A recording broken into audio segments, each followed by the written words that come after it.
जय श्रीराम मित्रांनो, आपण मागच्या व्हिडिओमध्ये पाहिले प्रॅक्टिस 1.1 मधील दुसरा क्वेश्चन मधील आपला आता दुसरा क्वेश्चन चालू आहे.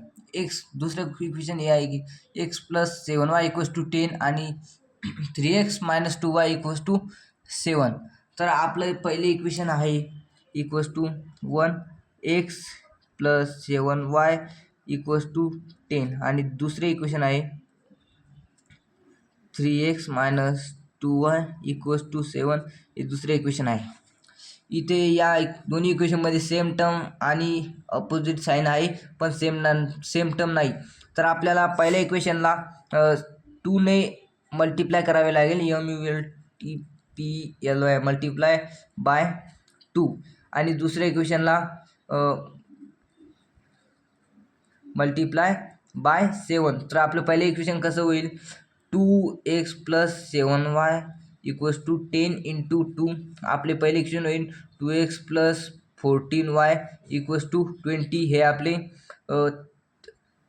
थर्ड इक्वेशन होईल.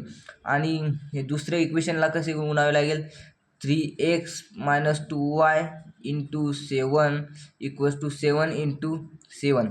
तर 21x - 14y =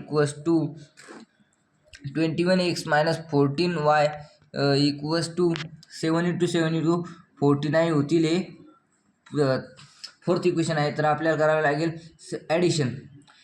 add equation 3 and 4.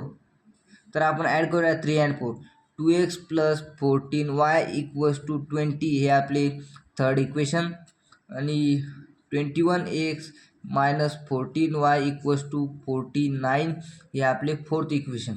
तर आपण आता ॲडिशन करूया. इलिमिनेशन मेथड आपण करत आहे. एक टर्म आपल्याला इलिमिनेट करायची आहे नाही, एक टर्म आपल्याला इलिमिनेट करायची आहे. आपण y ची टर्म इलिमिनेट करूया. 2x + 21x = 23x होतील, प्लस 14y - 40y कॅन्सल होतील. हे 49 + 20 = 69 होतील.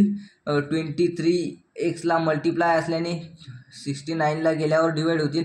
x = 69/23. तर आपलं उत्तर येईल x = 3. x = 3 आलेलं आहे. तर पुट एक y ची व्हॅल्यू काढण्यासाठी आपल्याला x = 3 कोणत्या तरी एका इक्वेशनमध्ये ठेवावे लागेल. तर आपण ठेवूया इक्वेशन नंबर 1 मध्ये. Put x = 2 in equation number 1. तर आपलं इक्वेशन नंबर 1 आहे x + 7y = 10. x ची व्हॅल्यू आपली 3 आहे, प्लस 7y = 10. 3 इकडे प्लस आहे, तिकडे गेल्यावर मायनस होईल. 7y = 10 - 3 7y = 7. 7 इकडे yला मल्टिप्लाय असल्याने 7ला गेल्यावर डिवाइड होईल. y = 7/7, y = 1. तर आपली x, y = 3, 1 is the solution of